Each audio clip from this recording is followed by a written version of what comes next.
Welcome to my class and stories. आज हम discuss करेंगे एक 11th क्लास की पोएम फादर एंड सन। इसका पहले हम हिंदी वर्ड समरी को डिस्कस करेंगे, फिर इंग्लिश समरी को डिस्कस करेंगे। चलिए स्टार्ट करते हैं। यह कविता एक विश्वव्यापी समस्या पीढ़ी के अंतर तथा पिता पुत्र के मध्य संचार की कमी को आलोकित करती है। कविता पिता के इस दुखड़े से आरंभ होती है कि वह अपने बच्चे को नहीं समझ पाता। यही वह दोनों एक साथ इतने वर्षों से उसी मकान में रह रहे हैं। वह स्वीकार करता है कि वह उसके विषय में कुछ भी नहीं जानता और उसे समझ पाने के लिए वह उसे आधार पर एक संबंध बनाने का प्रयास करता है जो कि उसे अपने पुत्र के विषय में उसकी छोटी उम्र का ज्ञात था, किंतु दोनों को जोड़ने वाला सूत्र गायब है।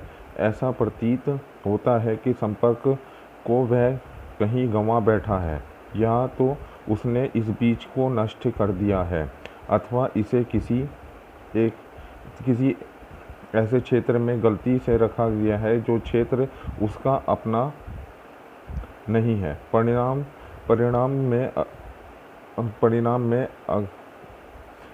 में अगाव का तथा निकटता की कमी है, मतलब कि लगाव और निकटता की कमी है, जो एक अट्रैक्शन होता है। वे अजनबियों की भांति बोलते हैं तथा उनके बीच आपसी समझ का कोई चिन्ह नहीं दिखाई देता है। पिता पुत्र के बीच संचार की कमी दोनों पीढ़ियों के बीच बढ़ती हुई खाई को प्रमुखता से बताती है। इस पिता स्वीकार करता है कि वे बच्चे का शारीरिक रूप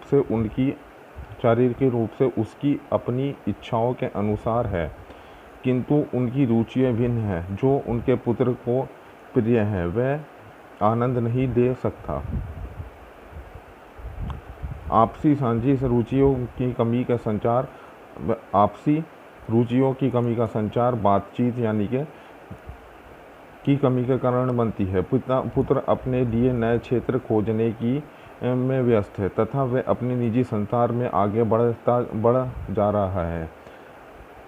पिता चाहता है कि उसका पुत्र उसके पास लौट आए, चाहे वो कहावतों वाले अतिथियों मतलब फजूल खर्च पुत्र की भांति है। वह उसके साथ स्थान पर लौट आने को अधिक अच्छा समझेगा, जिससे कि वह परिचित है कि उसकी अपेक्षा वह अज्ञात एवं अपरिचित देशों में खतरे उठाए।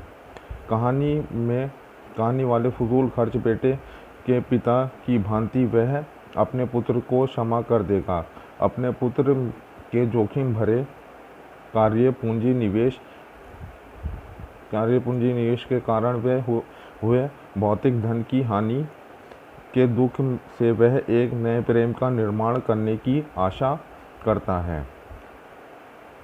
अंत में पिता को समझ आती है कि उसे तथा उसके पुत्र को उसी संसार तथा भूभाग में रहना है।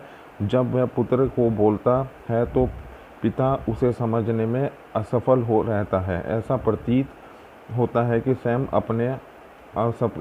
अपने आप को नहीं समझ पाता, क्योंकि पुत्र भी पिता को आकृति छाया ही है।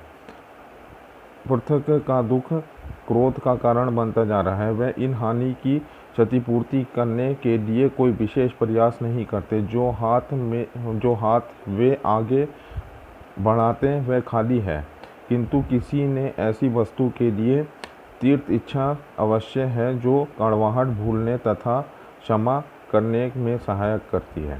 ये इसका हिंदी हमने समरी को डिस्कस किया है कि मीन्स के जो एक जनरेशन गैप होता है कि कोई भी बच्चा जो होता है 25 साल की उम्र का बाप होता है तो उसके बाद ही पैदा होता है। मीन्स के उनमें जो है एक एज का 25 साल का डिफरेंस है।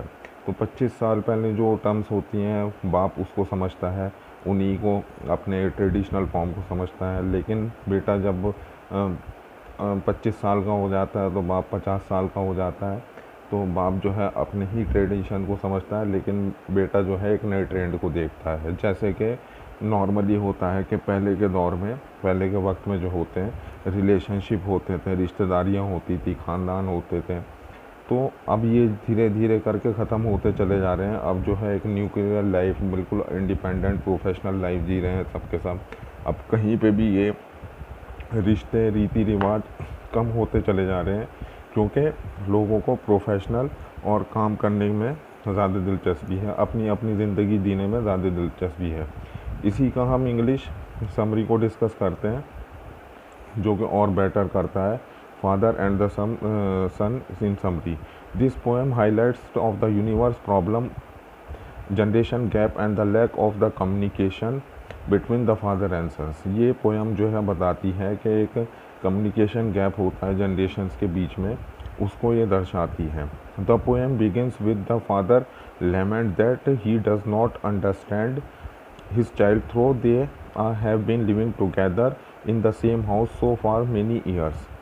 के ये फादर और बेटा जो है, बाप और बेटा एक ही घर में रह रहे हैं, मकान में रह रहे हैं सालों से, लेकिन एक दूसरे को समझ नहीं पाते क्योंकि इनमें कम्युनिकेशन गैप्स है। He confess that he knows the nothing of him, क्यों उसे वो कन्फेस करता है कि उसे उसके बारे में पता है, कि उसके बाप को उसके बारे में पता है। In order to understand him he tries to build up a relationship for what he know about him when he was small, कि वो जो है एक कम्युनिकेशन इस्टेब्लिश करना चाहता था, कि वो जब उसका छोटा बेटा था तो वो उसी को उसी जैसा समझता था जब वो पैदा हुआ था, लेकिन अब वो बड़ा हो गया है। However, the thread connecting in two is missing, कि इसमें जो है कनेक्शन जो है, मतलब कि इन दोनों के बीच में कम्युनिकेशन नहीं हो पा रहा है। He seemed to have the missed the link somewhere else, इनमें जो है कहीं ना कहीं मिसअंडरस्टैंडिंग हो रही है, एक दूसरे को समझा नहीं पा रहे हैं, एक दूसरे को बता नहीं पा रहे हैं। Either he has destroyed this seed or misplaced it somewhere in an area which does not belong to him, कि वो जो है उस तरीके से हो रहे हैं जैसे कि किसी अजनबी प्लेस पे जा रहे हों या अजनबी प्लेस पे हो जो उसको पहचान ना सकते हों। They speak like the stranger and there is no sign of understanding between them, वो इस तरीके से बात करते हैं जैसे कि बहुत अजनबी हों और एक दूसरे को समझ ही ना पाए। जैसे कि लोग बाग अपने साथ को पार्टनर होता है तो उसमें समझ जाते हैं मियाँ बीवी के किसको क्या खाने का पसंद है, किसको क्या टेस्ट है, तो इनमें ऐसा कुछ भी नहीं है। The lack of communication between the father and son highlights the growing of the scram between the two generations, कि ये फादर एंड सन्स का जो रिलेशनशिप है, इसमें जो जनरेशन गैप है, कि इसमें ये दर्शाया जा रहा है कि जनरेशन गैप में क्या फ़र्क आ जाता है। The father admit that the child physically shape in according to his own desire, but their interest is differ, he can not share what the son loves, कि फादर जो बताता है कि उसका बेटा जो है एक छोटा सा ही था, वो उसको उसी तरीके से समझता है। He can not share what the son loves, कि वो बता नहीं सकता कि उसके लड़के को क्या पसंद है। The lack of the common interest result in the lack of the communication, के उन दोनों को कॉमन इंटरेस्ट जो होते हैं उनमें जो है कमी आती है, तो कमी ही उनके कम्युनिकेशन भी रहती है। The son is busy in searching of the new avenues for himself and moving away to his own world, तो सन जो है, लड़का जो है कुछ नई चीज़ें सर्च करता था, नए कैरियर को बनाना चाहता था और उन्हीं चीज़ों को सर्च करने में और उन्हीं चीज़ों को पाने में व्यस्त था जो वर्ड की होती हैं। The father wishes that his son might return to him as the probable prodigal and son, he would prefer his return to the place he is so familiar with rather than risk of the adventure to unknown and unfamiliar lands.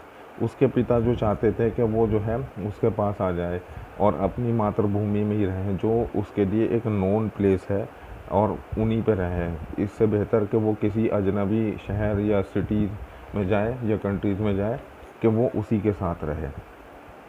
Like the father in his old story about the in his old story about the prodigal son, he would also forgive his son. He hoped to build a new love for the sorrow of losing the material wealth as well result of his son ventures. वो जो है hope करता है कि उनका दोबारा से जो है प्यार पैदा हो जाए उनके अंदर, और उनके अंदर जो गम है, अफसोस की ज़िंदगी जो गुजारते हैं, वो थोड़ी कम हो जाए. The a realisation dance on the father at last. Father को जो है रियलाइज़ हुआ at last. He and his son must live on the same earth on the part of land, कि वो दोनों एक ही अर्थ पे रहते हैं और एक ही पार्ट पे रहते हैं लैंड के. Now when the son speak fathers fail to understand it. जब उनका लड़का बोलना शुरू करता है तो उनके फादर जो है उसको समझने में असमर्थ हो जाते हैं. It seems as if he can not understand himself as the son of his image of the father himself. The grief of the separation cause anger, कि उनका जो है मतलब कि एंगर होने का मतलब कि क्रोधित होने का कारण ये है कि वो एक दूसरे से सेपरेट हो रहे हैं, सेपरेट रह रहे हैं.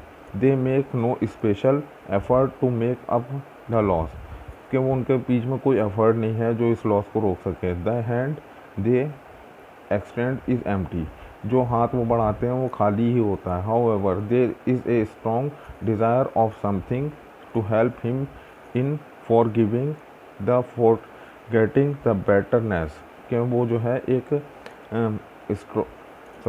However there is a strong desire of something, उनके बीच में एक स्ट्रॉन्ग डिज़ायर है किस चीज़ के लिए. To help him in a forgiving, जो इन सब को छोड़ने में मददगार होगा. एंड फॉरगेटिंग द बेटरनेस, के बहुत ही बेटरनेस के लिए जो है उनको एक कदम आगे बढ़ाना चाहिए, लेकिन ये सब नहीं हो पाता. यहीं पर इसकी इंग्लिश समरी ख़त्म पूरी हो गई. होप डाउन के आपको समझ में आया होगा. Thank you very much for watching this video.